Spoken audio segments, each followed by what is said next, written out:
کے دباتی ہے، کہتی ہے میرے والد آپ یہ نہ دیکھیں کہ جو لڑکا آیا ہے وہ کیسا ہے، اے میرے والد یہ نہ دیکھا جائے کہ یہ جو سامنے والا لڑکا ہے اس کی شکل و صورت کیسی ہے، اے میرے والد آپ یہ دیکھیں کہ اس نکاح کی اگوائی کس نے کی ہے۔ سبحان اللہ، اے کاش ایسا ہوتا کہ میرے آقا صلی اللہ تعالی علیہ وسلم جس کی نکاح کے لیے اگوائی کیے ہوں۔ سبحان اللہ،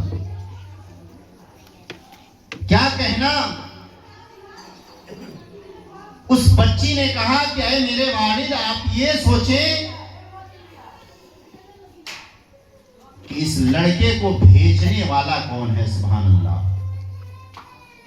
بچی کے والد نے ہاں بھر دی اور پھر حضرت اسود بھاگے ہوئے دوڑے ہوئے پھر دوبارہ اسی دھوپ میں نبی کی خدمت میں حاضر ہوئے، کہا یا رسول اللہ پیغام قبول ہو گیا، یا رسول اللہ لوگ مان گئے ہیں۔ میرے آقا صلی اللہ تعالی علیہ وسلم نے حضرت اسود کی غربت کی حالت یہ دی کہ اپنے مال غنیمت سے چند روپے دیا اور کہا اے اسود تم شادی کا جوڑا خریدو۔ آج بھی دیکھیں شادی کا جوڑا جو ہے لڑکے کے ہی گھر سے لڑکی کو آتا ہے، نکاحی کپڑا جس کو ہم بولتے ہیں۔ کہا اسود تم ایک شادی کا جوڑا خریدو۔ حضرت اسود گئے، دکان پہ گئے، شادی کا جوڑا لیا اور شادی کا جوڑا لینے کے بعد کہتے ہیں کہ ابھی جیسے ہی ابھی ہم دکان کے اندر ہی تھے اتنے میں ایک منادی نے آواز دینے والے نے آواز دیا کہ اے دین کے سپاہیوں، اے نبی کے ماننے والوں، تم سب کی ضرورت آ پڑی ہے، فلاں میدان میں آپ سبھی لوگ اکٹھے ہو جائیں۔ سارے مجاہد، سارے سپاہ سالار اس میدان میں اکٹھا ہوئے تو حضرت اسود نے بھی اب شادی کا جوڑا نہیں خریدے۔ دکان والے سے کہتے ہیں بھائی شادی کا جوڑا ہم بعد میں خرید لیں گے، ابھی ہم کو دوسرا کام آ گیا ہے۔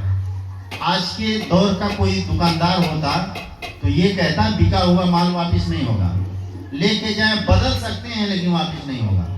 لیکن اس زمانے کے کاروباری کتنے سچے اور ایماندار تھے، سنیں آپ، انہوں نے پیسے کو واپس کر دیا، کہا ٹھیک ہے آپ کی مرضی، آپ پیسے لے جائیں، کپڑے کو رکھ دیں اور جب آپ کی ضرورت ہوگی تب آپ آئیے گا، لے جائیے گا۔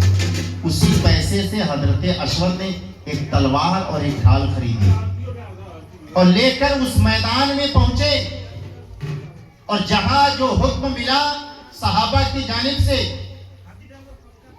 ایک عجیب سی لڑائی ہوئی جس لڑائی میں اتفاق سے حضرت اسود شہید ہو گئے۔ صحابی رسول تھے، تمام سارے لوگ شہید ہوئے تھے۔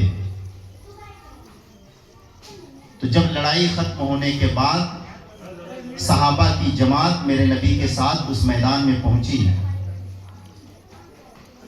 تو سارے صحابہ جو شہید ہوئے تھے ان کی لاشوں کو اٹھا کر میرے آقا صلی اللہ تعالی علیہ وسلم خود اپنے ہاتھ کو لگاتے تھے، لاش کو اٹھا اٹھا کے ایک جگہ رکھا کرتے تھے جنازے کی نماز پڑھنے کے لیے۔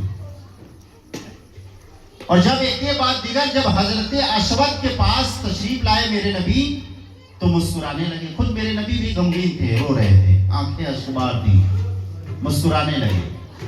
اب صحابہ کی بات سمجھ میں نہیں، یا رسول اللہ ابھی تو آپ کی آنکھیں رو رہی تھی، ابھی آپ مسکرانے لگے فوراً۔ تو میرے آقا صلی اللہ تعالی علیہ وسلم نے ارشاد فرمایا کہ جو میری نگاہیں دیکھ رہی ہیں وہ تم نہیں دیکھ رہے ہو، سبحان اللہ، میری نگاہیں جو دیکھ رہی ہیں وہ تم نہیں دیکھ رہے ہو۔ صحابہ نے عرض کیا یا رسول اللہ کچھ تو بتایا جائے۔ تو میرے آقا صلی اللہ تعالی علیہ وسلم نے ارشاد فرمایا سنو، میں اور صحابیوں کو جب ان کی لاشوں کو اٹھا رہا تھا تو میں رو رہا تھا کہ یہ کل تک ہمارے ساتھ تھے، ہم سے باتیں کیا کرتے تھے، ہمارے ساتھ رہا کرتے تھے، اور ان کی بچھڑنے کے غم میں ہماری آنکھیں اشکبار تھیں۔ لیکن جب میں اسود کے پاس آیا تو میں عجیب سا منظر دیکھا کہ جنت کی حوریں کہہ رہی ہیں یا رسول اللہ حضرت اشوت کا نکاح مجھ سے کر دیا جائے.